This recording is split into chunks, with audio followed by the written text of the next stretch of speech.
I'm Sarah, and what happened at my cousin Amanda's wedding 3 months ago changed everything I thought I knew about family loyalty and self-respect. Picture this. I'm standing in a gorgeous garden venue in Austin, Texas, wearing the perfect navy dress I'd saved up for weeks to buy, holding an expensive wedding gift, only to discover my assigned seat isn't just at the back of the reception hall, it's literally outside on the patio with the catering staff's overflow table. When I asked the coordinator about the mistake, she looked at her clipboard and said, "Oh, you're Sarah?"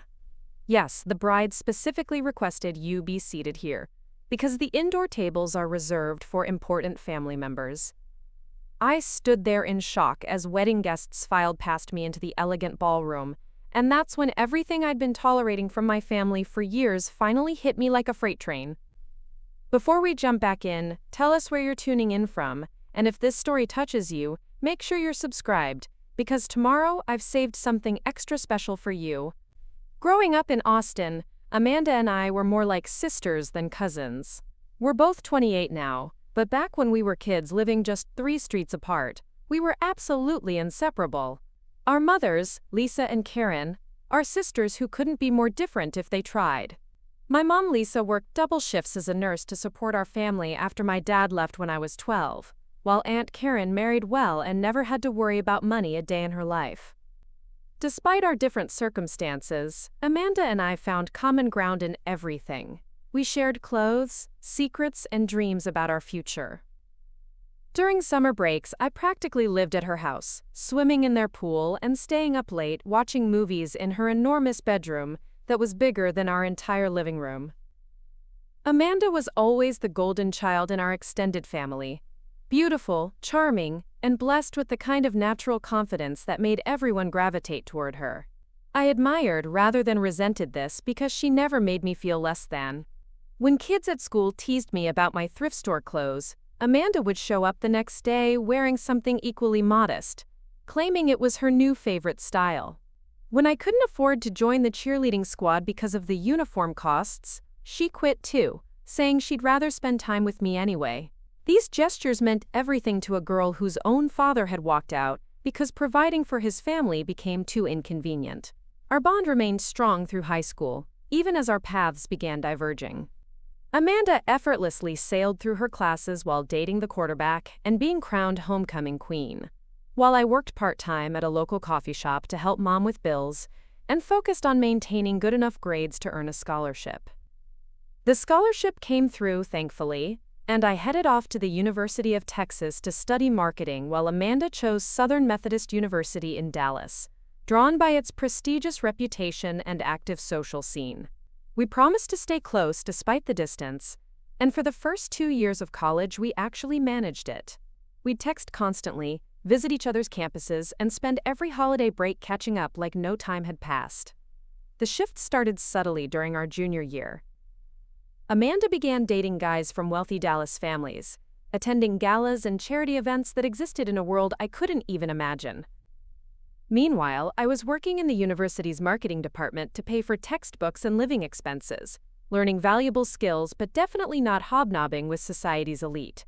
When Amanda would call to tell me about some amazing weekend in Aspen or a shopping trip to New York, I'd listen enthusiastically while mentally calculating how many hours I'd need to work to afford my next semester's meal plan. I never felt bitter about the difference in our circumstances because Amanda still seemed like the same person underneath all the glamour. Then she met Michael during her senior year. Michael Richardson came from one of Dallas's oldest and wealthiest families. The kind where having buildings and scholarship funds named after your ancestors is just normal. Preparing and narrating this story took us a lot of time, so if you are enjoying it, subscribe to our channel. It means a lot to us. Now, back to the story. His grandfather had founded a successful oil company, his father expanded into real estate development, and Michael was being groomed to take over the family empire. When Amanda first told me about him, she was giddy with excitement, describing him as sophisticated, ambitious, and unlike anyone she'd ever dated. I was happy for her because I'd never heard her sound so infatuated with someone. Their relationship moved quickly. Within 6 months, Amanda had essentially moved into Michael's luxury apartment in downtown Dallas, and her entire social media presence transformed overnight. Gone were the casual college photos and silly selfies we used to take together. Instead, her Instagram became a carefully curated showcase of high-end restaurant meals, designer handbags, and exotic vacation destinations. The captions changed too, becoming more polished and less personal, often featuring hashtags about gratitude and living her best life that felt oddly generic coming from the girl who used to send me rambling voice messages about everything and nothing. I started noticing changes in Amanda during our phone conversations as well. She'd mention people and places with an assumption that I'd know what she was talking about, then seem surprised when I needed clarification about some exclusive club or designer brand. When I'd share updates about my internship at a local marketing firm or my excitement about finally affording my own apartment, she'd respond with polite interest that felt forced. It was like she was tolerating my middle-class concerns rather than genuinely caring about my life the way she used to.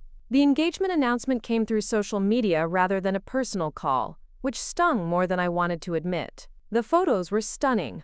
Michael had proposed during a sunset helicopter ride over the Dallas skyline, and Amanda's ring was the kind of sparkling masterpiece that probably cost more than I'd earned in my entire college career. I called her immediately to congratulate her, pushing down my hurt that I'd found out along with everyone else. She was breathless with excitement, talking rapidly about wedding venues and guest lists, and how Michael's family was insisting on sparing no expense for their only son's wedding. When Amanda asked me to be a bridesmaid, I was thrilled. This felt like proof that, despite all the changes in her life, I still mattered to her. The feeling lasted exactly until she explained the bridesmaid dress situation. The dresses were being custom-made by some exclusive Dallas designer and would cost $800 each, not including alterations, shoes, or the required professional hair and makeup for the wedding day. I did quick mental math and realized this would eat up most of my savings, but Amanda was my cousin and best friend, so I agreed without hesitation. The engagement party was my first real glimpse into Michael's world, and it was overwhelming in every possible way. Held at his family's country club, the event featured more flowers than most people see at an actual wedding, waiters in white gloves serving champagne that probably cost more per bottle than my monthly grocery budget, and guests who seemed to speak in a language of subtle social cues I didn't understand. Amanda looked absolutely radiant in a designer cocktail dress, playing the perfect hostess as she moved through the crowd introducing Michael to extended family members and old friends. I felt completely out of place from the moment I walked in. My dress, which I'd thought was appropriate when I bought it, suddenly seemed cheap and poorly fitted compared to what everyone else was wearing. The conversation swirled around topics I had no experience with: art collections, investment properties, children's private school applications. And when people asked what I did for work, their interest visibly dimmed when I mentioned my entry-level marketing position. Michael's parents were polite but distant when Amanda introduced us, and I caught his mother giving my outfit a quick once-over that made me want to disappear. The worst moment came when I overheard Michael talking to his groomsmen about the wedding planning process. He was complaining about having to accommodate Amanda's extended family situation, specifically mentioning how they'd need to be strategic about seating arrangements to maintain the sophisticated atmosphere they wanted. When one of his friends asked what he meant, Michael gestured vaguely in my direction and said something about Amanda having some relatives who weren't exactly country club material. The comment wasn't meant for me to hear, but it landed like a punch to the gut anyway. I didn't confront Amanda about what I'd overheard because I convinced myself I might have misunderstood or taken things out of context. Instead, I threw myself into being the most supportive bridesmaid possible. I attended every planning session Amanda invited me to, even though most of them were scheduled during my work hours and required using precious vacation days. I organized her bachelorette party, carefully planning activities that would be fun but not too expensive since I was covering most of the costs myself. I listened patiently to her stress about flower arrangements and menu selections that cost more than my monthly rent, offering enthusiasm and support even when the conversations felt completely disconnected from my reality. The final dress fitting was particularly challenging. Standing in the bridal salon surrounded by Amanda's other bridesmaids, all of whom seemed to effortlessly belong in this world of luxury, I felt like an imposter playing dress-up. The other girls chatted easily about their recent vacations to Europe and their plans for post-wedding spa weekends, while I silently calculated whether I could afford to eat anything other than ramen noodles for the rest of the month, after paying for all the wedding-related expenses. Amanda seemed oblivious to my financial stress, excitedly discussing additional costs for professional makeup touch-ups and matching jewelry that would be absolutely essential for the photos. 2 weeks before the wedding, I received the official invitation in the mail, which struck me as odd since I was obviously already planning to attend as a bridesmaid. When I opened the elegant envelope, I found a formal invitation addressed to Sarah Mitchell and guest, with a handwritten note from Amanda, saying she thought I might want to bring someone special to such a beautiful celebration. The gesture felt thoughtful until I realized that bringing a date would mean additional expenses for another outfit, a wedding gift suitable for Michael's family's expectations, and the general anxiety of introducing someone to this intimidating social situation. I decided to attend alone and focus on my responsibilities as a bridesmaid. The rehearsal dinner was held at an upscale steakhouse in downtown Austin, and the evening went smoothly enough that I started feeling optimistic about the wedding day.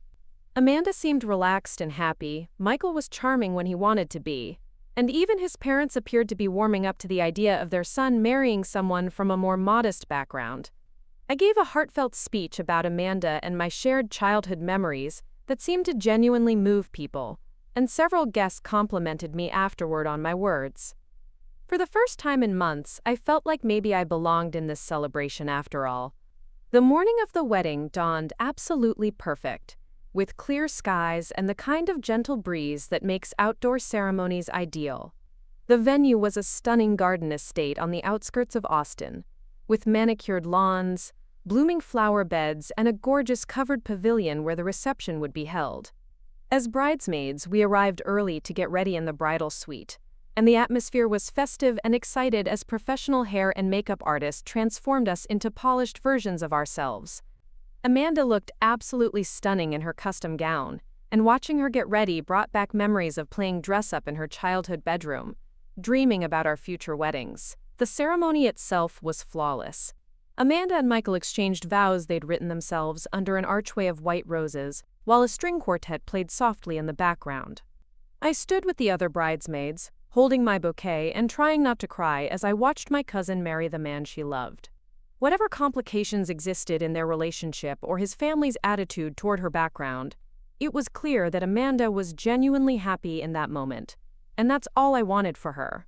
After the ceremony, guests moved to catering, the cocktail hour, while the wedding party took photos. This part of the day dragged on much longer than expected, with the photographer arranging us in countless combinations and requesting multiple shots of each grouping.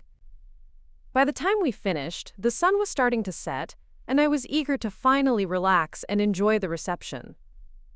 I'd been on my feet for hours, my shoes were killing me, and I was looking forward to sitting down with a glass of wine and celebrating my cousin's happiness. As guests began moving toward the reception pavilion, I noticed people checking a seating chart posted near the entrance. I found my name on the list and followed the table numbers toward my assigned spot, expecting to be seated with other family members or perhaps some of Amanda's college friends I'd met over the years. Instead, the hostess led me past the elegant round tables set with crystal and candles, past the head table where Amanda and Michael would be sitting, past even the tables near the back of the pavilion, and straight out onto a covered patio area. There, under string lights that were pretty but clearly secondary to the main reception lighting, sat a rectangular table that looked like it had been set up as an afterthought. The linens were white but not the same luxurious fabric used inside. The centerpiece was a simple arrangement rather than the elaborate floral displays gracing the indoor tables, and the place settings were complete but noticeably more basic. A small placard on the table read, "Table 12", and I realized with growing confusion that this was apparently where I'd been assigned to spend my cousin's wedding reception. I approached the hostess, a young woman with a clipboard who'd been efficiently directing guests to their seats. "Excuse me," I said politely. "I think there might be some confusion about my seating assignment. I'm Sarah Mitchell, one of the bridesmaids, and my card says table 12, but this seems to be outside the main reception area." She consulted her clipboard with a professional smile. You're Sarah Mitchell? Let me double check. After running her finger down the list, she looked up with the same polite expression. Yes, you're definitely assigned to table 12. The bride specifically requested this arrangement. My stomach dropped. I'm sorry, could you clarify what you mean by specifically requested? The hostess glanced around as if making sure we weren't being overheard, then leaned slightly closer. The bride indicated that this table was for family members who needed to be accommodated but that the indoor tables were reserved for the more important guests. She mentioned wanting to maintain a certain atmosphere for the main reception. The words hit me like a physical blow. Important guests. The phrase echoed in my mind as I stood there in my expensive bridesmaid dress, holding the bouquet I'd carried down the aisle just hours earlier, realizing that my own cousin had deliberately excluded me from her wedding reception. Not through oversight or poor planning, but through a calculated decision that I wasn't worthy of sitting inside with the people who mattered. I looked through the open doors of the pavilion at the elegant scene inside. Guests were finding their seats at beautifully appointed tables. Servers were beginning to pour wine, and the atmosphere was everything a wedding reception should be: warm, celebratory, and intimate. Meanwhile, I was standing on a patio that felt like an afterthought, assigned to a table that might as well have had a sign reading, "Overflow seating for unimportant relatives." The humiliation was overwhelming, but what made it worse was the realization that this hadn't happened by accident. Amanda had made a conscious choice to put me here. She'd looked at the seating chart, seen my name, and decided that after everything we'd shared, after all the years of friendship and support, after standing beside her as a bridesmaid just hours earlier, I still wasn't good enough to sit with her real friends and family. I stood there for what felt like an eternity but was probably only a few seconds, trying to process what was happening. Other guests were settling into their seats inside. The reception was about to begin, and I had a choice to make. I could quietly take my assigned seat on the patio, swallow my hurt, and pretend everything was fine. Or I could do something I'd never done before in my life: refuse to accept treatment that was completely unacceptable. That's when I saw him approaching, a distinguished man in his 50s wearing a perfectly tailored suit, walking toward me with a concerned expression. I had no idea that this stranger was about to change everything, or that his next words would transform not just the rest of the evening, but my entire understanding of my own worth.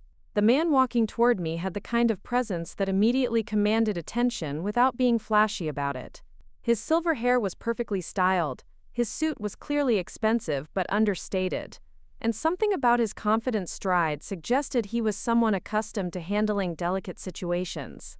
As he approached, I noticed several staff members glancing in his direction with obvious respect, and I suddenly realized this might be someone important to the venue. "Excuse me, miss," he said, his voice warm but professional. "I'm Robert Harrison, and I own Magnolia Gardens. I couldn't help but notice you seem concerned about something. Is there anything I can assist you with?" I felt my face flush with embarrassment. Here I was, clearly distressed at what was supposed to be a joyful celebration, and now the venue owner himself was getting involved. "Oh, I'm so sorry," I stammered. "I don't want to cause any problems. I'm just a little confused about the seating arrangements." Robert's expression grew more attentive. "Please, don't apologize. Part of ensuring our events run smoothly is making sure every guest feels welcomed and comfortable. What seems to be the issue with your seating?" I gestured awkwardly toward the patio table. "I'm Sarah Mitchell, one of the bridesmaids, and apparently I've been assigned to sit out here while the reception is inside. The coordinator mentioned it was specifically requested by the bride, but I'm just—" I trailed off, not wanting to badmouth Amanda to a stranger, even though my heart was breaking. Robert's eyebrows rose slightly, and I caught a flicker of something that looked like displeasure cross his features. "You're a bridesmaid, and you've been seated outside the main reception area?" He glanced toward the pavilion, then back at the patio table, his expression growing more serious. "May I ask, did you have some sort of disagreement with the bride or groom that might explain this arrangement?" "No," I said quietly, feeling tears threaten again. "That's what makes this so confusing. We've been best friends since childhood. I've supported her through everything, been involved in all the wedding planning, stood beside her at the altar just a few hours ago. I thought we were close, but apparently she doesn't consider me important enough to sit with the other guests. Robert was quiet for a moment, studying my face with the kind of attention that made me feel like he was really seeing me, rather than just going through the motions of customer service. Miss Mitchell, in the 30 years I've been running wedding venues, I've learned to read situations pretty well. This arrangement doesn't sit right with me, and I suspect there's more going on here than meets the eye. Before I could respond, he continued, would you be willing to wait here for just a moment while I have a conversation with the wedding coordinator? I'd like to understand exactly how this seating decision was made. I nodded, grateful that someone was taking my concerns seriously even though I felt guilty for potentially causing drama at Amanda's wedding. Robert walked briskly toward the pavilion, and I watched as he spoke quietly with the same coordinator who had confirmed my exile to the patio. Even from a distance, I could see the conversation was intense, with the coordinator gesturing toward her clipboard and Robert's posture becoming increasingly rigid. While they talked, I found myself really looking at the setup for the first time since my shock had worn off. The patio table wasn't just outside the main reception area. It was positioned in a way that made it clear to anyone paying attention that whoever sat there had been deliberately excluded. The table was visible from inside the pavilion, which meant other guests could see exactly where I'd been placed, but it was far enough away that I wouldn't be able to participate in any of the toasts, speeches, or celebratory moments that make wedding receptions special. The more I thought about it, the more calculated this felt. This wasn't about space constraints or logistics. This was about making a statement. Amanda had wanted me present enough to avoid the obvious slight of not inviting me at all. But she'd also wanted to make it clear that I didn't belong with her real friends and family. It was a passive-aggressive solution that allowed her to maintain plausible deniability while still delivering a message about my place in her life. Robert returned after what felt like forever, his expression grim. Miss Mitchell, I owe you an apology on behalf of Magnolia Gardens. What's been done here is completely inappropriate. And it's not something we would ever endorse or facilitate if we'd understood the situation properly. What do you mean? I asked, though part of me already suspected what he was going to tell me. According to our coordinator, she was instructed by the bride to place you at the outside table because, and I quote, Sarah is family so she has to be invited, but she doesn't really fit in with our crowd, so put her somewhere she won't affect the atmosphere we're trying to create. Robert's voice was carefully controlled, but I could hear the anger underneath his professional tone. The words hit me like a slap. Hearing Amanda's actual reasoning laid out so bluntly was somehow worse than just suspecting it. She hadn't just made a thoughtless mistake or gotten overwhelmed by wedding planning stress. She had deliberately and consciously decided that I was an embarrassment who needed to be hidden away from her important guests. I'm so sorry, Robert continued. Our staff should have questioned this request and brought it to my attention immediately. We pride ourselves on creating inclusive, welcoming environments for all guests, and what's happened here goes against everything we stand for. I felt tears starting to blur my vision again. Thank you for saying that, but I don't want to ruin Amanda's wedding. Maybe I should just go home. Absolutely not, Robert said firmly. You have every right to be here, and you deserve to enjoy this celebration just like any other guest.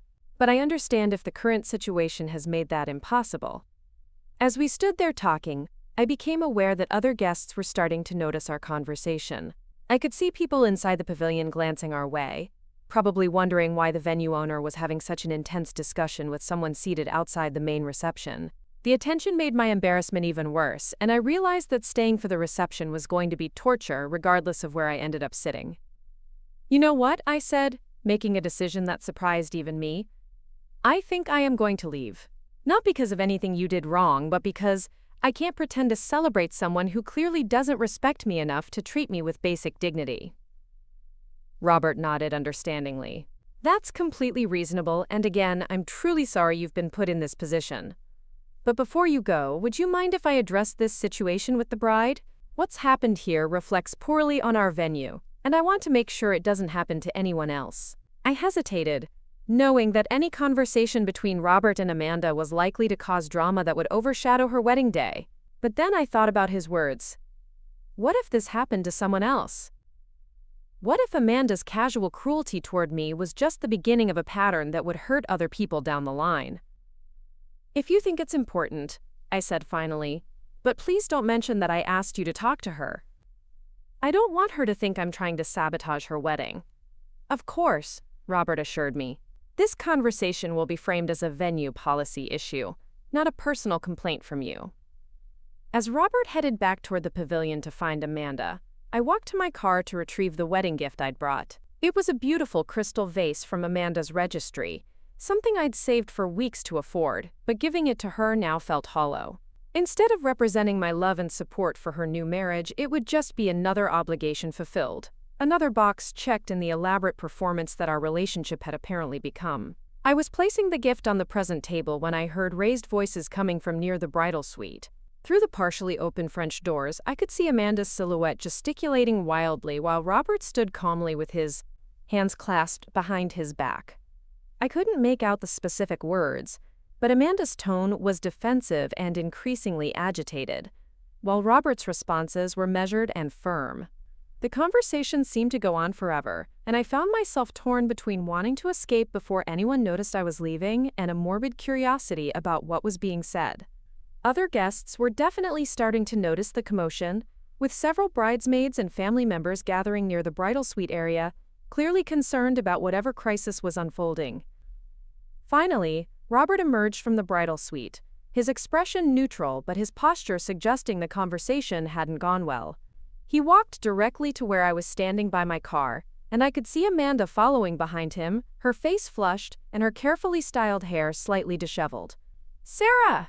Amanda called out, her voice carrying across the parking area. "What is this about? Why are you talking to the venue owner about our family business?" I turned to face my cousin, seeing her clearly for perhaps the first time in years. Gone was any pretense of the sweet, caring girl I'd grown up with. In her place stood someone I barely recognized, a woman so consumed with maintaining appearances that she'd sacrifice anyone, including family, to protect her carefully constructed image. "I didn't seek him out," I said calmly, surprised by how steady my voice sounded. "He approached me because he was concerned about a guest being obviously excluded from the reception." "Excluded?" Amanda's voice went up an octave. "You're being dramatic, Sarah. You have a seat at the reception. It's just not inside because we needed those tables for Michael's business associates and our close friends." "I'm not your close friend?" I asked, the question hanging in the air between us. "After everything we've shared, after standing up there as your bridesmaid today, I'm not close enough to sit inside at your reception?" Amanda glanced around, clearly aware that we were attracting attention from other guests. "You're making a scene," she hissed. "This is my wedding day, and you're ruining it over a seating arrangement." "I'm ruining it?" The words came out sharper than I intended.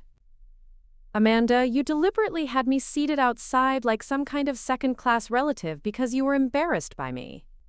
And now you're angry that someone noticed and thought it was inappropriate?" "That's not what happened," Amanda protested, but her eyes wouldn't meet mine. "The inside tables were just for people who are important to our future, to Michael's career.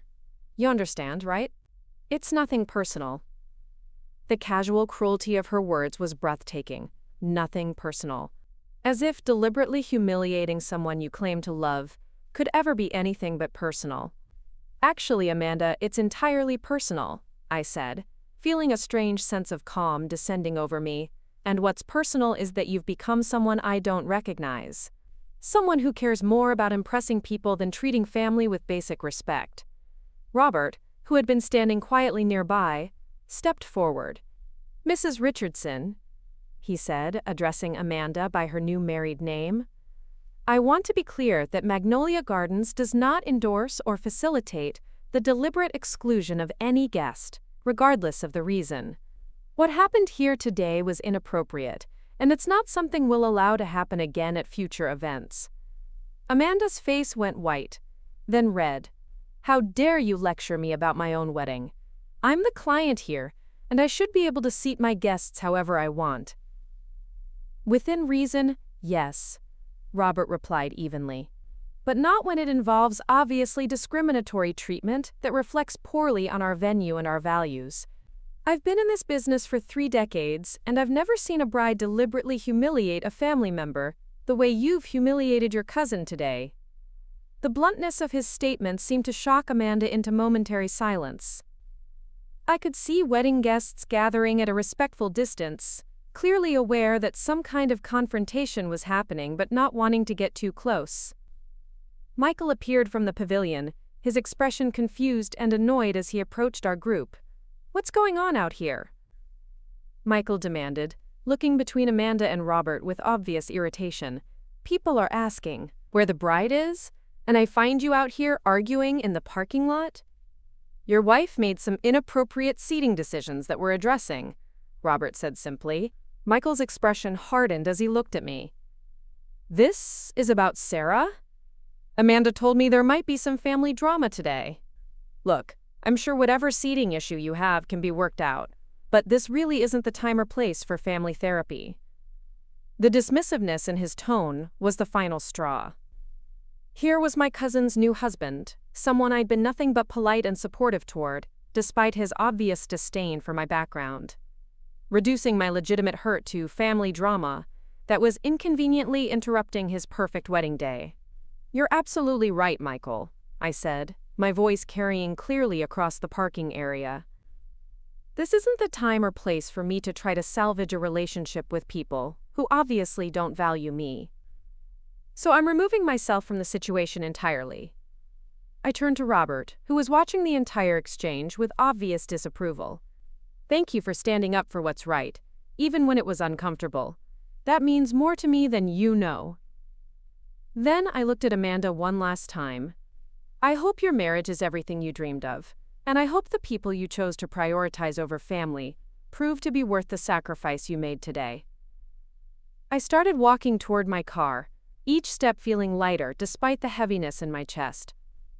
Behind me I could hear Amanda calling my name, her tone shifting from anger to something that sounded almost like panic, but I didn't turn around.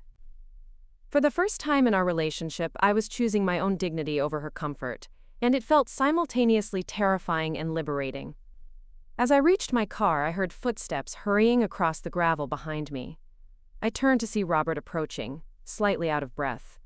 "Miss Mitchell," he called out, "I wanted to give you this." He handed me a business card with elegant lettering. "My wife and I run a small foundation that provides scholarships for young people pursuing careers in hospitality and event planning. Based on our conversation today, I think you might be exactly the kind of person we're looking for to help us evaluate applications and mentor recipients." I stared at the card in confusion. "I don't understand. I work in marketing, not hospitality." Robert smiled, the first genuinely warm expression I'd seen from him all evening.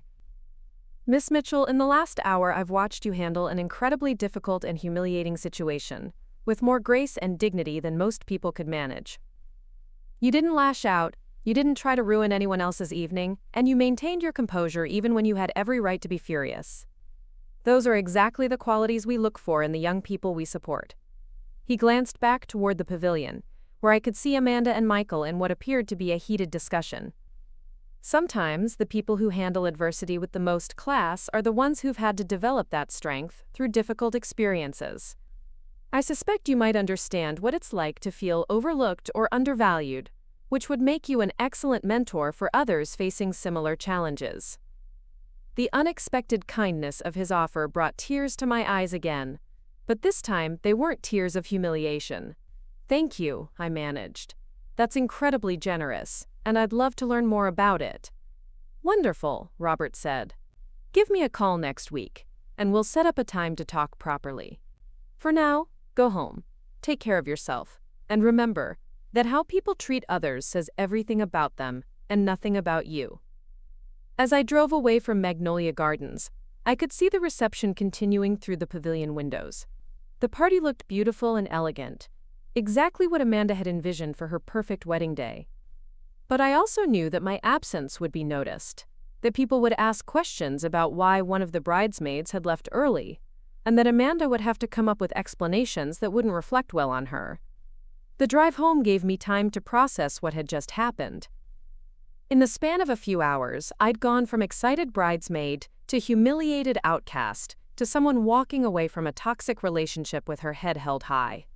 The hurt was still there, sharp and real, but it was accompanied by something I hadn't expected: relief. For years, I'd been bending myself into increasingly uncomfortable shapes to maintain a relationship with Amanda, making excuses for her behavior, and accepting treatment that I would never tolerate from anyone else. I'd told myself it was worth it because family mattered, because our history mattered, because surely the sweet girl I'd grown up with was still there underneath all the superficial changes. Tonight had finally shown me the truth.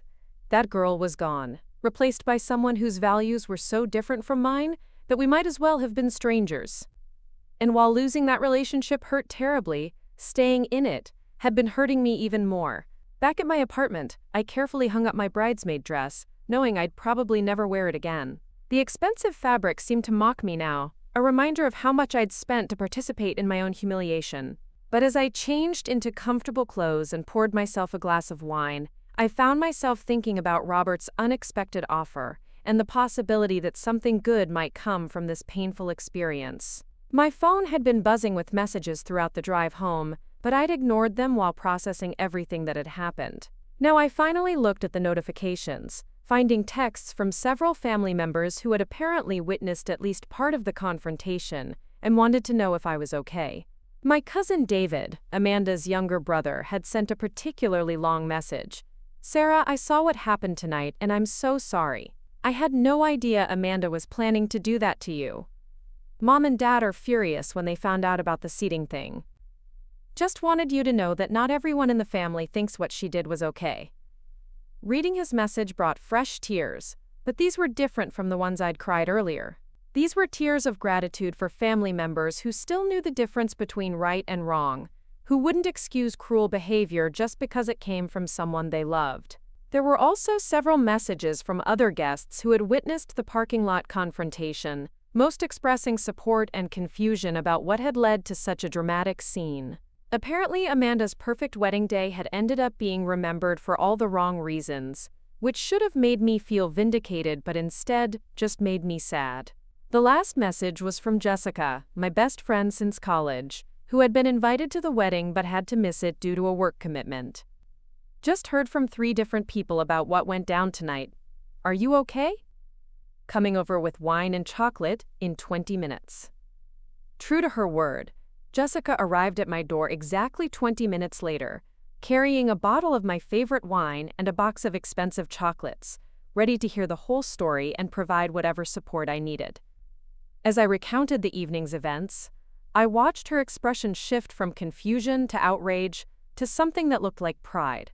"I can't believe she did that to you," Jessica said when I finished, "but I'm so proud of you for walking away. You've been making excuses for her behavior for years, and it's about time you put yourself first."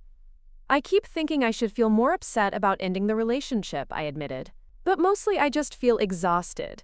Like I've been carrying this weight for so long that I forgot how heavy it was until I finally put it down." Jessica nodded knowingly. "Sometimes the people we're closest to can hurt us the most, because we keep giving them chances we wouldn't give anyone else. It sounds like tonight was your wake-up call. We talked late into the night, processing not just the events of the wedding but years of accumulated frustration and disappointment. Jessica helped me see patterns in Amanda's behavior that I'd been too close to recognize. Instances where she'd prioritized appearances over genuine relationships. Moments when she'd made me feel small without any apparent awareness of the impact. As my friend prepared to leave, she asked the question I'd been dreading. "So what happens now? Do you think you'll ever try to repair things with Amanda?" I considered the question seriously before answering. "I don't know. Maybe someday she'll realize what she's lost and want to make amends. But I'm not going to hold my breath waiting for that to happen, and I'm definitely not going to be the one reaching out first this time." "Good," Jessica said firmly. "You deserve relationships where you don't have to constantly prove your worth. And if Amanda can't see how lucky she was to have you in her life, that's her loss, not yours." After Jessica left, I sat alone in my apartment, reflecting on the strangest wedding day of my life. Tomorrow, I'd have to face the reality of explaining to people why I'd left early, dealing with potential family drama and figuring out how to move forward without a relationship that had been central to my identity for 28 years. But tonight, for the first time in a long time, I felt proud of myself for standing up for my own worth, even when doing so came with a painful cost. Sometimes the bravest thing you can do is walk away from people who don't appreciate you. even when those people are family, even when walking away feels like giving up on years of shared history. I looked at Robert's business card sitting on my coffee table, a tangible reminder that endings can also be beginnings, that sometimes losing something that wasn't really serving you creates space for opportunities you never would have imagined. Whatever came next, I'd face it as someone who finally understood that my value wasn't determined by other people's ability to recognize it. The wedding was over, but in many ways my real life was just beginning. The weeks following Amanda's wedding passed in a strange blur of relief mixed with grief. I found myself going through the motions of my daily routine, while processing what felt like the death of a relationship that had defined so much of my identity. Mornings were the hardest, those first few moments after waking when I'd instinctively reach for my phone to text Amanda some random thought or funny observation, only to remember that we weren't speaking anymore. Work became my sanctuary during those first difficult weeks. Throwing myself into marketing campaigns and client presentations provided a welcome distraction from the emotional turmoil swirling in my personal life.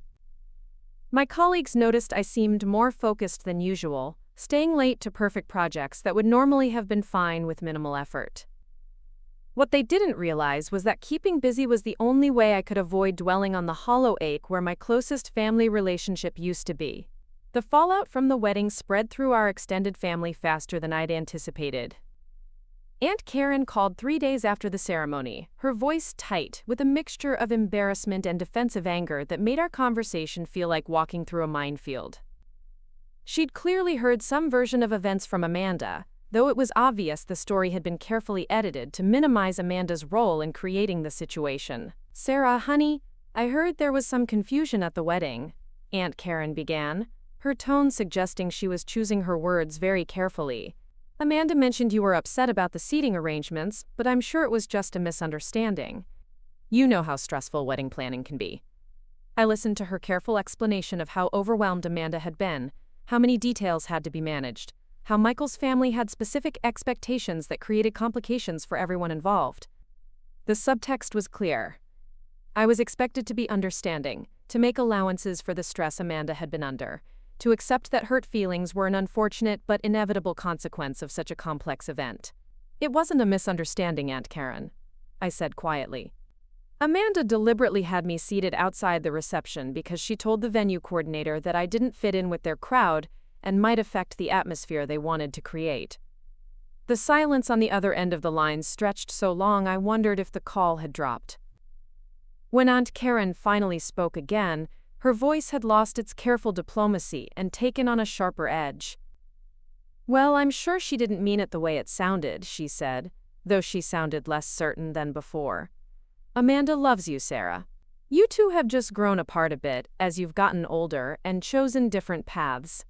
Maybe this is a chance to talk things through and understand each other better." The conversation continued for another 20 minutes, with Aunt Karen alternating between defending Amanda's actions and suggesting that I might have misinterpreted the situation. By the time we hung up, I felt emotionally drained and frustrated by the familiar family dynamic where maintaining peace was prioritized over addressing legitimate hurt. It was the same pattern I'd seen my entire life. When someone was wronged, the expectation was that they should be the bigger person, should find a way to move past it for the sake of family harmony. My mother's reaction was refreshingly different. She called that same evening, having apparently had her own conversation with Aunt Karen, and got straight to the point without any diplomatic hedging. "I heard what happened at the wedding, and I want you to know that what Amanda did was completely unacceptable," she said, her voice carrying the kind of maternal fierceness that made me feel protected despite being a grown adult. "I don't care how stressed she was, or what kind of pressure she was under from Michael's family. There's no excuse for treating you that way." Hearing my mother's unqualified support brought tears I'd been holding back for days. "I keep wondering if I overreacted," I admitted. "Maybe I should have just sat where they put me and tried to make the best of it." "Absolutely not," my mother said firmly. "Standing up for yourself when someone treats you badly isn't overreacting. It's self-respect. I'm proud of you for walking away instead of accepting treatment you didn't deserve." We talked for over an hour, with my mother sharing her own observations about the changes she'd noticed in Amanda over the years. She'd been watching the growing distance between us with concern, she admitted, but had hoped it was just a phase that Amanda would eventually outgrow. The wedding incident had made it clear that the changes were deeper and more permanent than anyone had wanted to acknowledge. "I love Amanda like my own daughter," my mother said as our conversation wound down. "But love doesn't mean enabling bad behavior or making excuses for someone who hurts people we care about. You deserved better than what she gave you, and I hope someday she realizes what she lost." The conversation with my mother helped stabilize me emotionally, but it also highlighted how isolated the incident had left me within our extended family. David, Amanda's younger brother, had sent several supportive messages, but most other relatives seemed to be taking a wait-and-see approach, probably hoping the whole thing would blow over without requiring them to choose sides. Family gatherings were going to be complicated for the foreseeable future, assuming I was even invited to any. Work continued to be my refuge, but after a few weeks of throwing myself into projects with unusual intensity, my supervisor Marcus called me into his office for what he described as a check-in meeting. Marcus was one of those managers who actually paid attention to his team's well-being, and he'd apparently noticed that my recent hyperproductivity might not be entirely healthy. "Sarah, your work has been outstanding lately," he began, "but I'm a little concerned that you're pushing yourself harder than usual. Everything okay?" I found myself giving him an abbreviated version of the wedding situation, focusing more on the family relationship ending than the specific details of what had happened. Marcus listened thoughtfully, then surprised me with his response. "You know, I went through something similar with my brother a few years ago," he said. "Different circumstances, but the same realization that someone I'd always considered family didn't actually respect or value me the way I thought they did. It's one of the hardest things to come to terms with." We talked about the challenge of rebuilding your identity when a significant relationship ends, especially when that relationship had been such a central part of how you understood yourself. Marcus shared some insights from his own experience about the difference between grieving the person someone used to be and grieving the relationship you thought you had but maybe never really did. "The thing that helped me the most," he said, "was focusing on building new connections with people who actually appreciated who I was, rather than trying to fix a relationship with someone who clearly didn't." "It sounds like you might be at that same crossroads." His words stayed with me throughout the following week, and I found myself thinking more seriously about Robert Harrison's unexpected offer. I'd been carrying his business card in my purse since the wedding, occasionally taking it out to look at but not quite ready to make the call. Something about Marcus's advice about building new connections finally gave me the courage to reach out. When I called Robert's office, his assistant immediately recognized my name and warmly told me he'd been hoping to hear from me. We scheduled a meeting for the following Thursday at his office in downtown Austin, and I spent the intervening days researching his foundation and trying to understand what kind of opportunity he might be offering. The Harrison Foundation, I learned, had been supporting hospitality and event planning students for over 15 years. Their scholarship recipients went on to work at high-end hotels, start their own catering companies, and manage major corporate events. The foundation also provided mentorship programs that paired industry professionals with students and recent graduates who needed guidance navigating their early careers. Robert's office was located in a beautifully restored historic building near the state capitol, and the space itself reflected the same understated elegance I'd noticed about him at the wedding venue. His assistant offered me coffee and made friendly conversation while I waited, making it clear that Robert had spoken highly of our encounter and was genuinely excited about the possibility of working together. When Robert emerged from his private office to greet me, he looked exactly as polished and professional as he had at Magnolia Gardens, but his smile was warmer and more relaxed than it had been during our stressful first meeting. "Sarah, I'm so glad you decided to call," he said as he ushered me into his office. "I've been thinking about our conversation quite a bit since the wedding, and I'm even more convinced that you'd be a valuable addition to our mentorship program." His office was filled with photos from various events his venues had hosted over the years, along with framed letters from scholarship recipients describing how the foundation's support had changed their lives. The walls told the story of someone who had built a successful business while maintaining a genuine commitment to helping others succeed as well. "I have to admit, I'm still not entirely sure why you think I'd be good at this," I said as we settled into comfortable chairs near his desk. My background is in marketing, not hospitality, and I don't have experience mentoring anyone. Robert leaned back thoughtfully. Let me tell you what I saw at the wedding that made me think of you for this role. I watched someone handle an incredibly difficult and unfair situation with remarkable grace. You didn't lash out, you didn't try to retaliate, and you maintained your dignity even when you were being treated badly by people who should have known better. He paused, seeming to choose his words carefully. The young people we work with often come from backgrounds where they've faced similar challenges, being underestimated, being made to feel like they don't belong, having to work twice as hard to get half the recognition.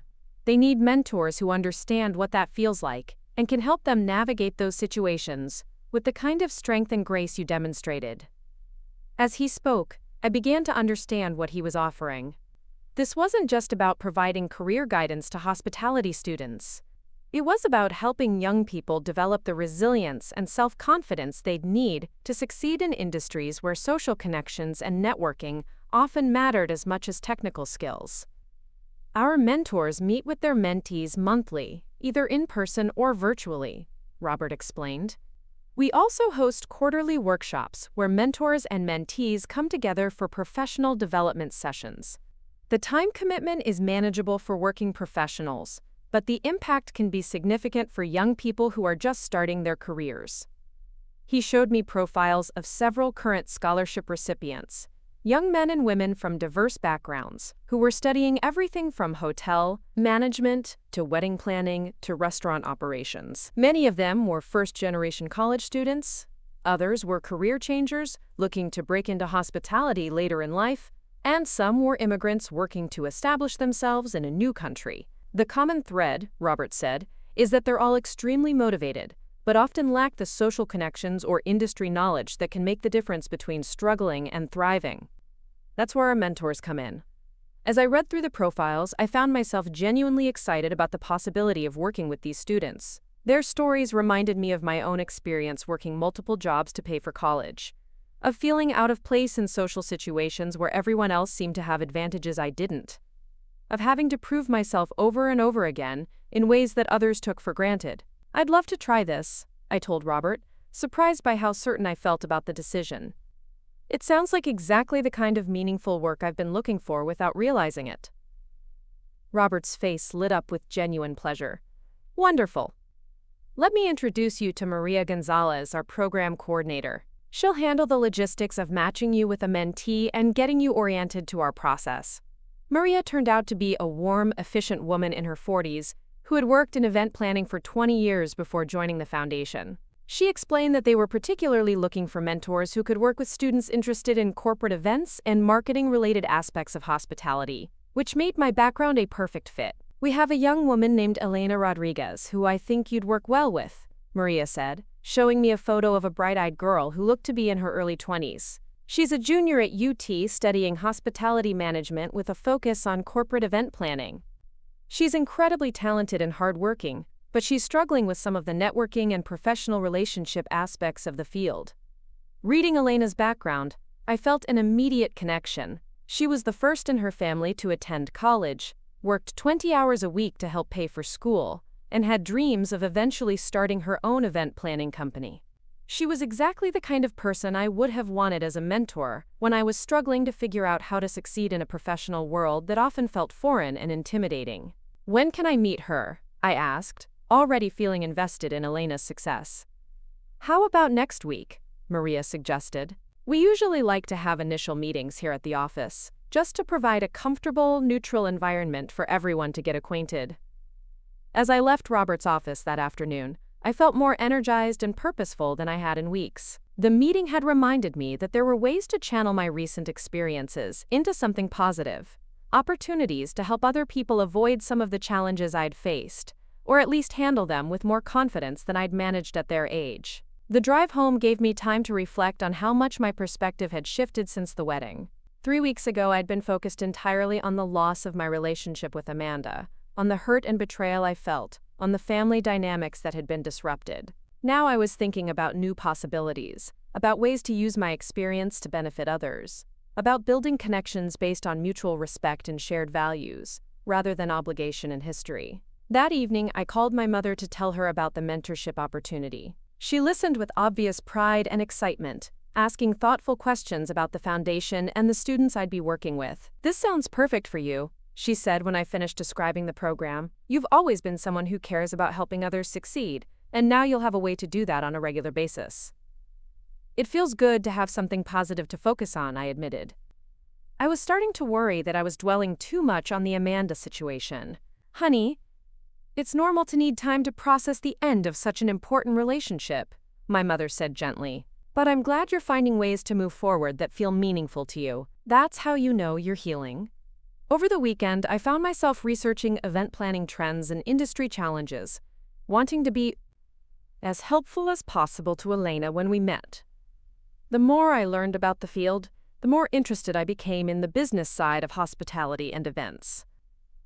My marketing background was definitely relevant, but there were aspects of the industry I'd never considered that seemed fascinating and complex.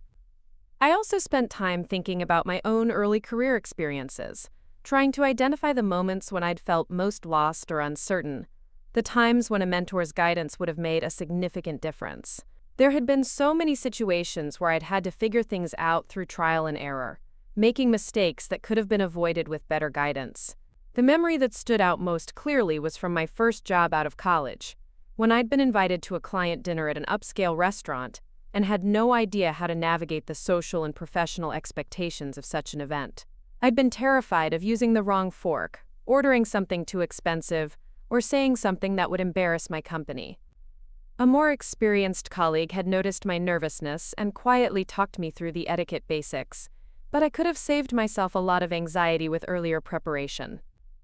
That kind of practical guidance, I realized, was exactly what Robert's mentorship program could provide. It wasn't just about career advice or industry knowledge, but about helping young people feel confident in professional situations that might be unfamiliar or intimidating. When I met Elena the following Tuesday, I knew immediately that Maria had made a good match. Elena was articulate and ambitious, with the kind of focused determination I recognized in myself at that age. She was also refreshingly honest about the challenges she was facing, particularly around networking events and professional relationships. "I know I need to get better at connecting with industry professionals," she told me as we sat in Maria's office getting acquainted, "but I always feel like I'm pretending to be someone I'm not at those events. Everyone else seems so comfortable and confident, and I'm just trying not to say anything stupid." Her words brought back vivid memories of my own early networking experiences, the feeling of being an outsider trying to crack some secret code that everyone else seemed to understand intuitively. I found myself sharing some of my own struggles with professional confidence, including the client dinner story, and other situations where I'd felt completely out of my depth. "The thing I wish someone had told me," I said, "is that most people at those events are just as nervous as you are, they're just better at hiding it. And the ones who aren't nervous are usually either very experienced or not as smart as they think they are." Elena laughed, and I could see some of the tension leave her shoulders. "That actually makes me feel a lot better. I've been assuming everyone else knew something I didn't." We spent the rest of our first meeting talking about her goals, both short-term and long-term, and brainstorming ways I could help her build the skills and confidence she needed to succeed. By the time we scheduled our next meeting, I felt genuinely excited about working with her, and optimistic about the difference we could make together. Walking to my car after the meeting, I realized that this was the first time since the wedding that I'd felt truly good about myself and my future. The foundation work was giving me a sense of purpose that had been missing from my life, and working with Elena was reminding me of my own strengths and capabilities. That night, I updated my LinkedIn profile to reflect my new volunteer role with the Harrison Foundation, feeling proud to be associated with their work. Within hours, I'd received several messages from professional contacts asking about the organization and expressing interest in getting involved themselves. The positive response reinforced my sense that I'd made the right decision in accepting Robert's offer. As I prepared for bed that Tuesday evening, I found myself thinking about Amanda for the first time in days, without feeling that familiar ache of loss and hurt. Instead, I felt something closer to gratitude. Her treatment of me at the wedding had been painful and wrong, but it had also forced me to reevaluate relationships and priorities that I might have continued accepting indefinitely. If Amanda hadn't pushed me to my breaking point, I might never have discovered the mentorship opportunity that was already bringing so much satisfaction to my life. I might have continued pouring energy into a relationship that was never going to give me the respect and appreciation I deserved, instead of investing in new connections built on mutual support and shared values. The realization didn't make what Amanda had done acceptable, but it did help me see that even painful experiences could lead to positive outcomes if you were open to the possibilities they created. For the first time since leaving her wedding reception, I felt genuinely hopeful about what the future might hold. 2 months into my mentorship with Elena, I was beginning to understand why Robert had been so enthusiastic about bringing me into the Foundations program. Working with her had not only given me a sense of purpose I hadn't realized I was missing, but it had also helped me process my own experiences in ways that individual reflection never could have achieved. Every conversation we had about professional challenges or social dynamics gave me new perspective on the situations I'd navigated throughout my own career, often without fully understanding the lessons they contained. Elena's progress was remarkable to witness.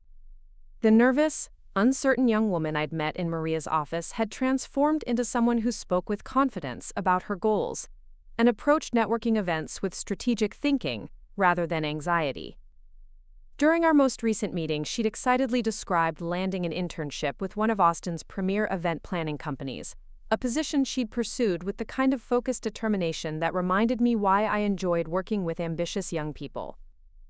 I never would have had the courage to apply for something this competitive before we started working together, she told me as we sat in a coffee shop near the UT campus, discussing her internship goals. The interview process was intense, but I kept remembering what you said about how most people are just as nervous as I am, they're just better at hiding it. Watching Elena grow in confidence and capability was deeply satisfying, but it also made me realize how much my own professional development had been hampered by a lack of mentorship and guidance. I'd succeeded through determination and hard work, but I could have achieved so much more with the kind of strategic support Elena was receiving. The recognition motivated me to be even more intentional about the advice and opportunities I provided to her. My involvement with the Harrison Foundation had also opened up unexpected professional opportunities within my own career. Marcus had been impressed by my volunteer work and had started including me in higher-level client meetings where my understanding of event logistics and relationship dynamics proved valuable.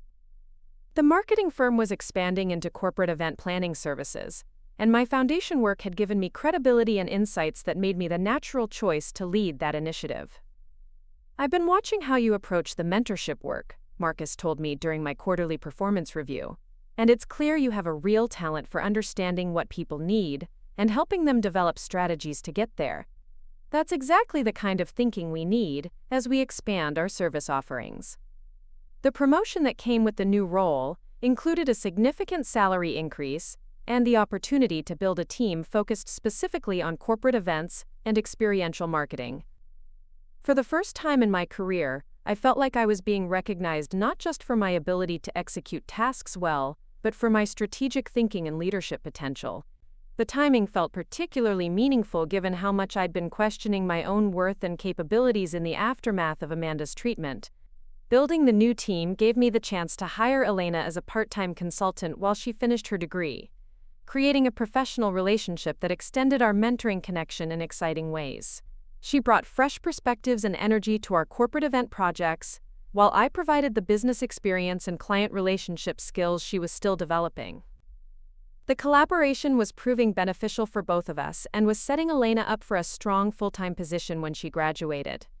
The success I was experiencing professionally felt like validation that walking away from Amanda's toxicity had been the right choice, even when it had been painful. The energy I'd been pouring into managing that difficult relationship was now available for opportunities that actually appreciated and rewarded my contributions. Instead of constantly trying to prove my worth to someone who was determined not to see it, I was working with people who valued what I brought to the table. My social life had also undergone a significant transformation. The friend group that had revolved partially around family gatherings and Amanda-related events had naturally shifted, but new connections had emerged through the foundation work and my expanded role at the marketing firm.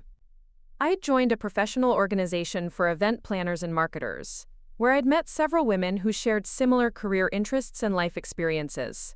Jessica had introduced me to her book club, a monthly gathering of professional women who met to discuss everything from business biographies to fiction that explored themes of personal growth and relationship dynamics. The conversations were intellectually stimulating and emotionally supportive in ways that reminded me how much I'd been missing authentic friendships while trying to maintain a relationship with someone who wasn't genuinely interested in my thoughts or experiences. One evening in late October, about 4 months after the wedding, I was leaving the foundation office after a mentorship workshop when I encountered someone I hadn't expected to see.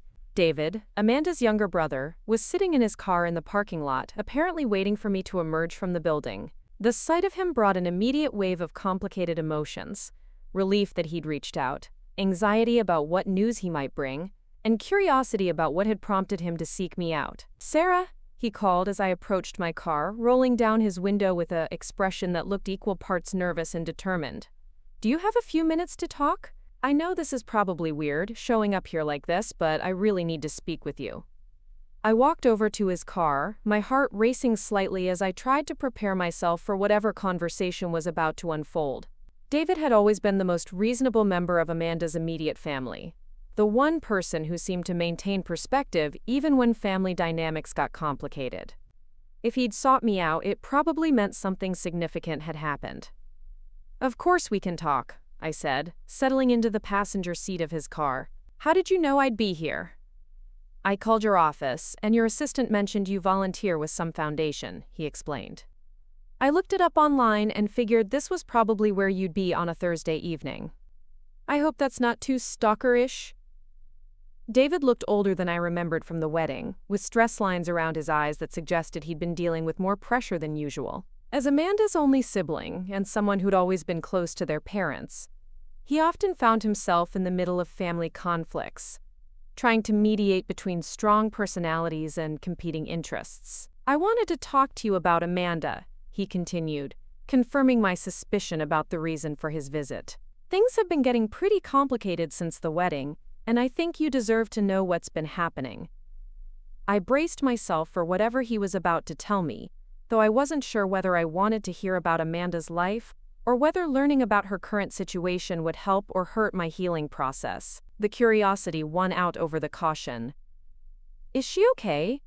I asked, realizing that despite everything that had happened between us, I still cared about Amanda's well-being on a fundamental level. David ran his hands through his hair, a gesture I remembered from our childhood when he was trying to figure out how to explain something complicated.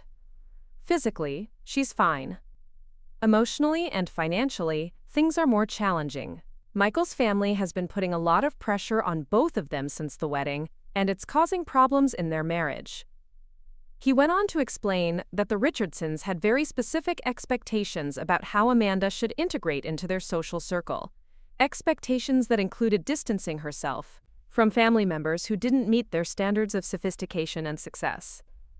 The wedding seating situation hadn't been entirely Amanda's idea, David revealed, but had been strongly suggested by Michael's mother as a way to demonstrate Amanda's commitment to prioritizing the right relationships. "That doesn't excuse what she did to you," David was quick to clarify. "She could have stood up to them, could have insisted on treating you with respect regardless of what Michael's family wanted.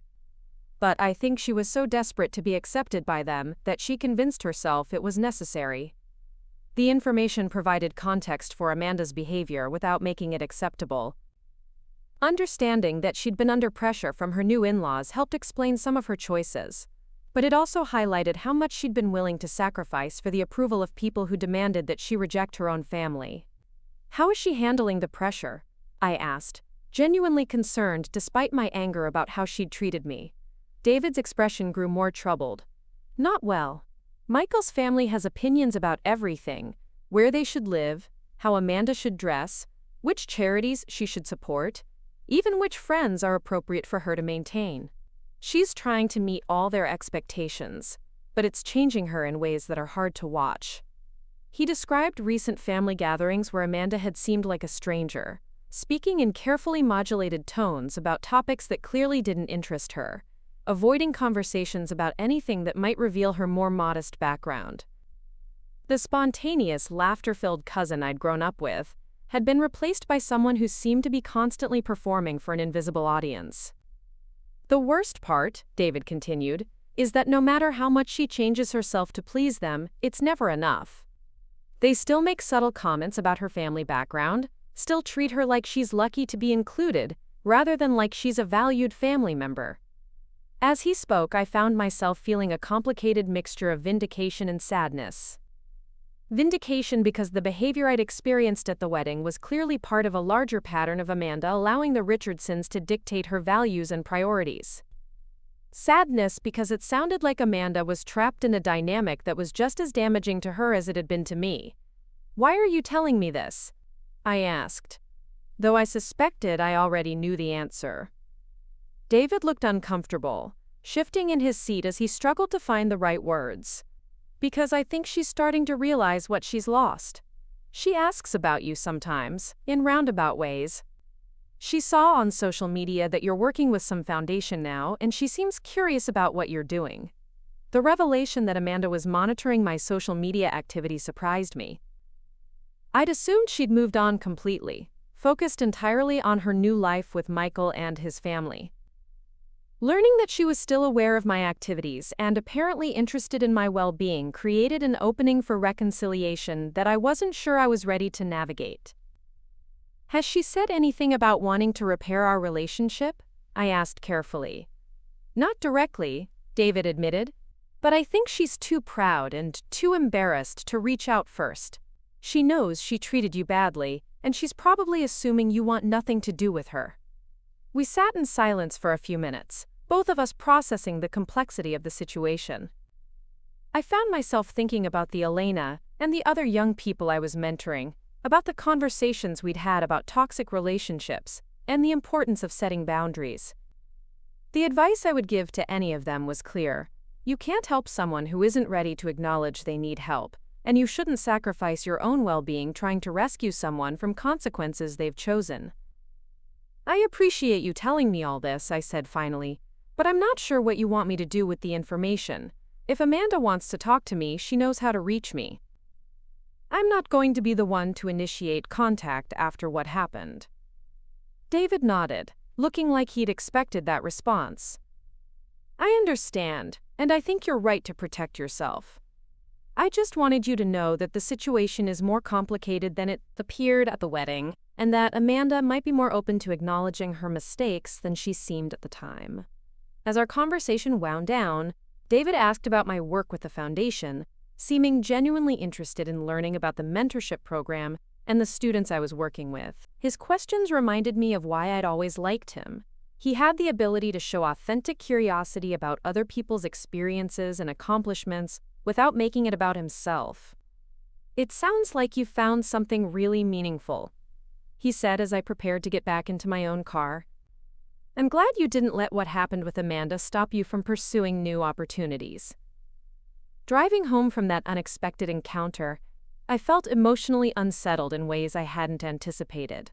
Learning about Amanda's current struggles had stirred up protective instincts I thought I'd successfully suppressed, while also reinforcing my conviction that walking away had been the right choice. The Amanda that David described sounded like someone who was even more lost than she'd been at the wedding, more dependent on external validation and less connected to her authentic self. The situation highlighted the difference between wanting someone to be happy and healthy versus being willing to sacrifice your own well-being to help them achieve that happiness.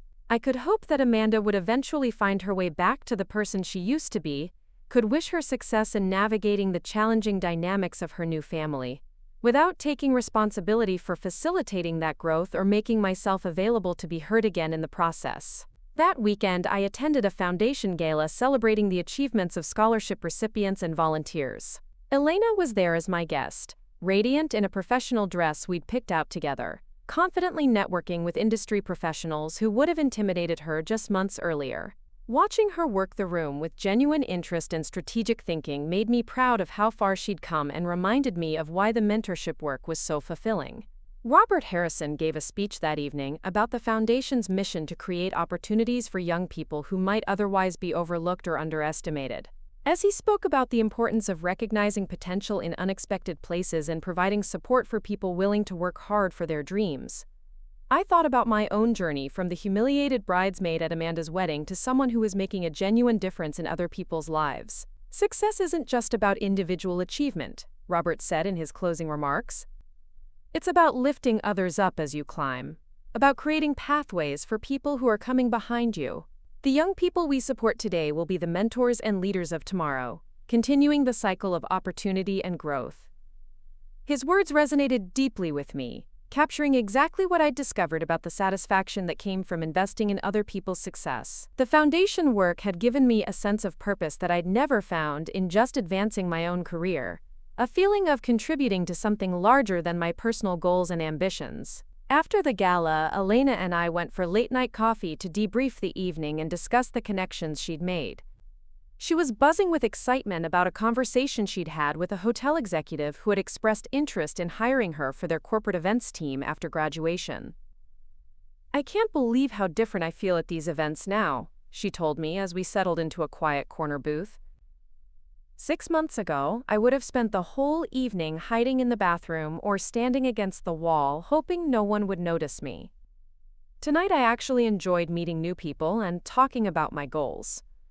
Her transformation had been remarkable to witness, but it also made me reflect on my own growth during the same period. 6 months ago, I'd been someone who accepted disrespectful treatment from family members because I was afraid of conflict, someone who prioritized maintaining relationships over protecting my own dignity. The mentorship work had helped me develop clearer boundaries and stronger convictions about what kinds of behavior I would and wouldn't tolerate. "You know what's funny?" Elena continued, stirring sugar into her coffee thoughtfully. "When I first started working with you, I thought mentorship was mostly about getting advice and learning professional skills. I didn't realize how much it would change the way I think about myself and what I deserve from other people." Her observations struck me as particularly insightful. The mentorship relationship had been transformative for both of us, not just in terms of career development but in terms of personal growth and self-advocacy. Working with Elena had reinforced my own understanding of the importance of surrounding yourself with people who believed in your potential and wanted to see you succeed. As we said goodbye that evening, Elena thanked me again for all the support and guidance I'd provided over the past few months. "I know I'm supposed to be the one learning from you," she said, "but I think you've helped me understand that the best mentoring relationships are really partnerships where both people grow and learn from each other." Her words stayed with me as I drove home, making me think about all the relationships in my life and how they measured up to that standard of mutual growth and support. The mentorship work, my evolving friendship with Jessica, the collegial relationships I was building through the professional organization. All of these connections were characterized by reciprocity, respect, and genuine interest in each other's success and well-being. Comparing those healthy relationships to what I'd had with Amanda made the contrast even starker. I'd been so focused on trying to maintain our connection that I'd overlooked how one-sided it had become, how much energy I'd been putting into supporting someone who wasn't interested in reciprocating that investment. The foundation work had shown me what it felt like to have my contributions valued and appreciated, making it impossible to go back to accepting less. Later that night, as I updated my journal with reflections from the evening, I realized that David's visit had served an important purpose even though it hadn't changed my mind about reaching out to Amanda. Learning about her current struggles had confirmed that the problems in our relationship weren't just about wedding day stress or temporary pressure from Michael's family, but about fundamental differences in values and priorities that weren't likely to change without significant personal growth on her part. I could wish Amanda well from a distance, could hope that she would eventually find the strength to stand up for herself and rebuild authentic relationships without making myself available to be hurt again in the process. Sometimes the most loving thing you can do for someone is to maintain boundaries that protect both of you from repeating unhealthy patterns. The foundation work had taught me that real support looks like believing in someone's ability to solve their own problems while providing tools and encouragement for that process. It didn't look like accepting disrespectful treatment or sacrificing your own well-being to manage someone else's emotional needs. Amanda needed to find her own way back to authentic relationships, and I needed to continue building the healthy, reciprocal connections that were serving me so well. As I prepared for bed that night, I felt grateful for the unexpected path my life had taken since the wedding.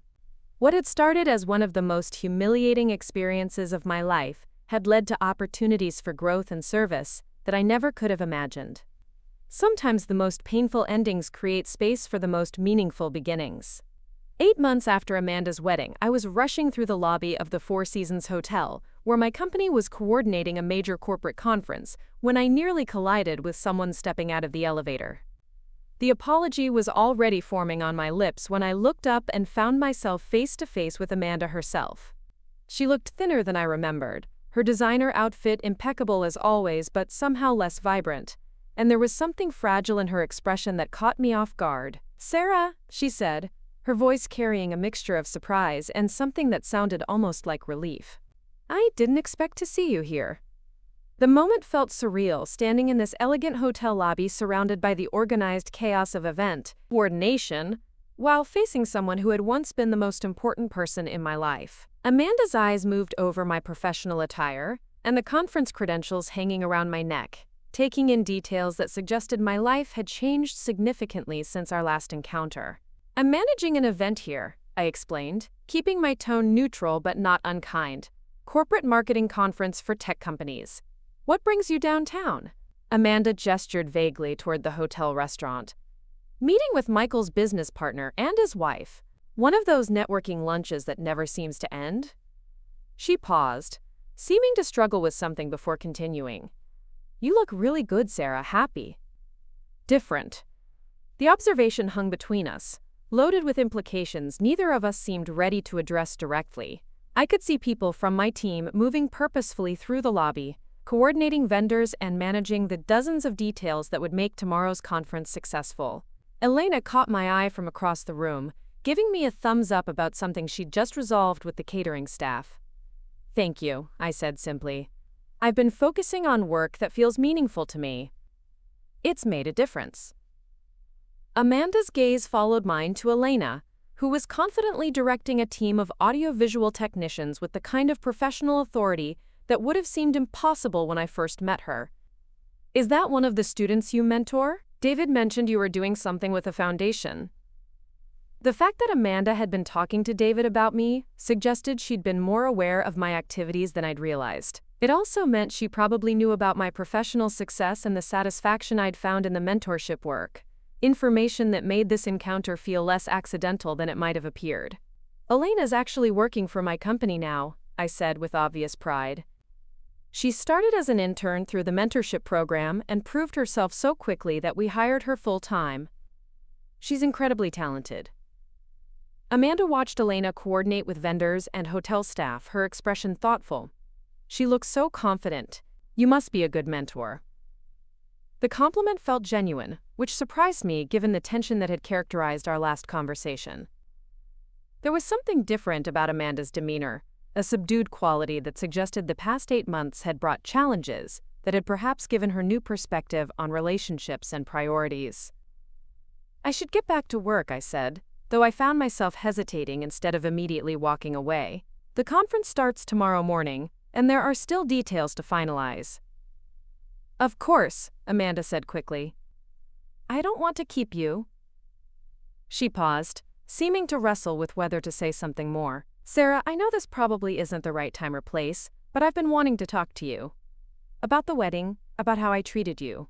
I know I was wrong." The admission was unexpected, delivered without the defensive edge or justifications I might have anticipated based on our previous interactions. Amanda's voice carried a weariness that suggested genuine regret rather than just social politeness or family pressure to make amends. "I appreciate you saying that," I replied carefully, aware that several members of my team were probably wondering about the personal conversation happening in the middle of a professional event. "But this really isn't the best time to have that discussion." Amanda nodded, understanding. "I know, but maybe sometime when you're ready, we could talk properly? I have things I need to say to you, things I should have said months ago." Before I could respond, Elena approached with an urgent question about room setup changes, and I found myself pulled back into the immediate demands of event management. By the time I looked around again, Amanda had disappeared, leaving me with a mixture of emotions I didn't have time to process. The conference proceeded flawlessly over the next 2 days, a success that earned praise from both our clients and the hotel management. Elena distinguished herself in ways that exceeded even my high expectations, handling complex logistics with efficiency and grace that reminded everyone why she'd been such a valuable addition to our team. Watching her field questions from senior executives and coordinate with vendors who had decades more experience was deeply satisfying. During the post-event debrief, Robert Harrison stopped by to observe our wrap-up process. The hotel had recommended our services to him for a foundation event, and he wanted to see firsthand how we managed large-scale conferences. His presence felt like validation of the professional growth that had emerged from personal adversity. "Impressive work," he told me as we watched Elena direct the breakdown of registration areas with systematic precision. "You've built something special here, and it's clear that your mentorship approach translates well to team leadership." His observation made me realize how much the foundation work had influenced my management style. The skills I developed in supporting Elena and other mentees, active listening, strategic guidance, patience with learning curves, had naturally carried over into how I approached leading my corporate events team. 3 weeks later, Amanda called my office directly, catching me during a rare quiet moment between client meetings. Her voice sounded tentative when my assistant transferred the call, as if she wasn't entirely sure I would agree to speak with her. "I know you're busy," she began, "but I was hoping we could meet for coffee sometime soon, just to talk, without the pressure of family events or other people around. I have things I need to say to you." The request felt different from David's earlier attempts at family mediation. This was Amanda reaching out directly, taking responsibility for initiating a conversation she clearly found difficult. The change in approach suggested genuine motivation rather than external pressure. "When were you thinking?" I asked, surprising myself by agreeing to the meeting. We arranged to meet at a small coffee shop in South Austin, neutral territory that held no memories for either of us. Amanda arrived first, looking nervous as she secured a corner table away from the main foot traffic. When I joined her, she seemed smaller somehow, less polished than the perfectly put-together bride I remembered from the wedding. "Thank you for coming," she said as I settled across from her. "I wasn't sure you would." "I wasn't sure I would either," I admitted honestly. "But I'm curious about what you want to say." Amanda took a deep breath, as if she'd been preparing for this conversation for months. "I want to apologize for how I treated you at the wedding, and for all the ways I failed you as a friend and cousin in the months leading up to it. What I did was cruel and inexcusable, and I've regretted it every day since." The directness of her apology was unexpected. No qualifications, no excuses about stress or family pressure, just acknowledgement that her behavior had been wrong. It was the kind of accountability I'd hoped for, but hadn't really expected to receive. "I got so caught up in trying to impress Michael's family that I lost sight of what actually mattered," she continued. "They made it clear that my background was something to be ashamed of, that my relationships with people like you were obstacles to acceptance in their world. Instead of defending you, instead of standing up for what I knew was right, I let them convince me that you were somehow less important than their approval." As she spoke, I could see tears forming in her eyes, genuine emotion that contrasted sharply with the controlled performance I'd witnessed at family gatherings over the past few years. This felt like the first authentic conversation we'd had since she'd started dating Michael. "The thing is," Amanda said, her voice breaking slightly, "their approval was never really available anyway. No matter how much I changed myself, how many people I distanced myself from, how perfectly I tried to fit their expectations, I was always going to be the girl from the modest family who married above her station. They tolerated me for Michael's sake, but they never actually accepted me." She described the past 8 months as a series of increasingly painful realizations about the family she'd married into, and the relationship she'd built with Michael. The Richardsons' expectations had escalated after the wedding, with constant criticism of her clothing choices, social interactions, and connections to her birth family. Michael, rather than defending his wife, had generally sided with his parents, suggesting that Amanda needed to work harder to earn their respect. "I finally understood what you must have felt like at the wedding," she said quietly, "when I found myself sitting alone at a charity luncheon last month, while all the other wives chatted together, deliberately excluded from conversations because I wasn't quite sophisticated enough for their circle. The humiliation was devastating, and I realized I'd done something even worse to you." The parallel she drew was apt, though it didn't excuse her earlier behavior. Still, Hearing that she'd gained genuine understanding of how her actions had affected me felt like progress toward the accountability I'd needed. "I'm not telling you this to make excuses," Amanda clarified. "I'm telling you because I want you to know that I understand now how wrong I was, and how much I threw away when I prioritized their approval over our relationship." We talked for over 2 hours, with Amanda sharing details about her marriage struggles and growing realization that she'd compromised her values in ways that had cost her the relationships that actually mattered. She'd heard about my professional success and foundation work through David and other family members, and it had made her recognize how much she'd lost when she'd chosen to exclude me from her life. "I don't expect you to forgive me," she said as our conversation neared its end. "I don't even know if I'd want our relationship back if I were in your position. But I needed you to know that I'm sorry, truly sorry, and that I recognize the value of what I threw away." Her humility was genuine, and I found myself moved by her obvious regret. But I also knew that rebuilding trust would require more than a single conversation, no matter how heartfelt the apology might be. "I appreciate your honesty," I told her. "And I can see that you've gained some difficult insights about relationships and priorities. But Amanda, this isn't something that can be fixed with one conversation. You didn't just hurt my feelings at the wedding, you demonstrated that you were willing to sacrifice our relationship for social approval. That's going to take time to rebuild, if it can be rebuilt at all." Amanda nodded, tears streaming down her face now. "I understand. I just wanted you to know that I recognize what I lost, and that I take full responsibility for losing it." As we parted that afternoon, I felt a complex mixture of sadness, relief, and cautious hope. The conversation had provided closure I hadn't realized I needed, confirmation that my perception of events had been accurate, and that Amanda's behavior had been as wrong as I'd believed.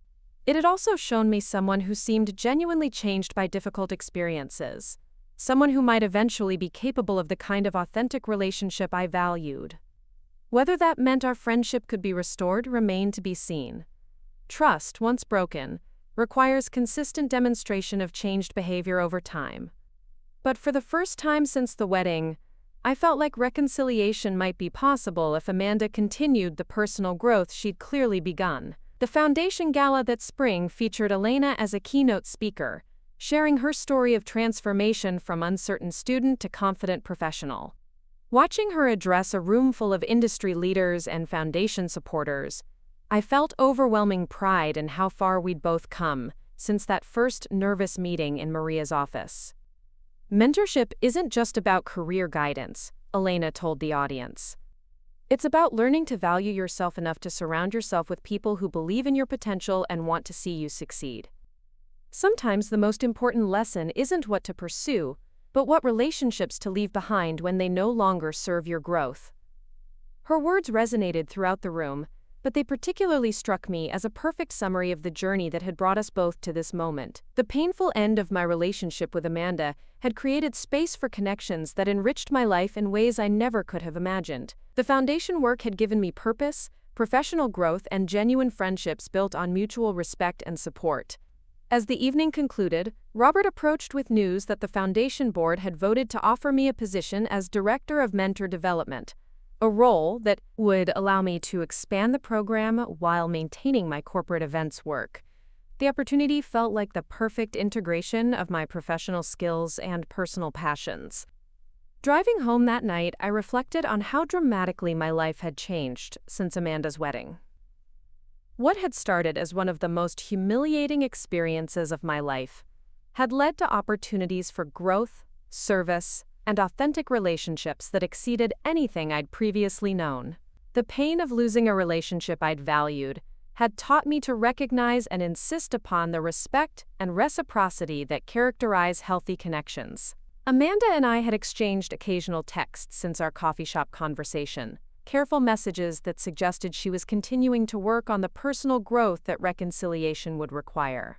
Whether our relationship could be rebuilt remained an open question, but I was no longer desperate for that outcome. I'd learned that my worth wasn't dependent on any single person's ability to recognize it, and that sometimes walking away from relationships that don't serve you creates space for connections that truly do. The young woman who'd once accepted disrespectful treatment rather than risk conflict had been replaced by someone who understood that real love and friendship require mutual respect, authentic communication, and the courage to maintain boundaries that protect your well-being. It was a transformation that had come through pain, but had led to a life more fulfilling than anything I'd previously imagined possible. Up next, you've got 2 more standout stories right on your screen. If this one hit the mark, you won't want to pass these up. Just click and check them out.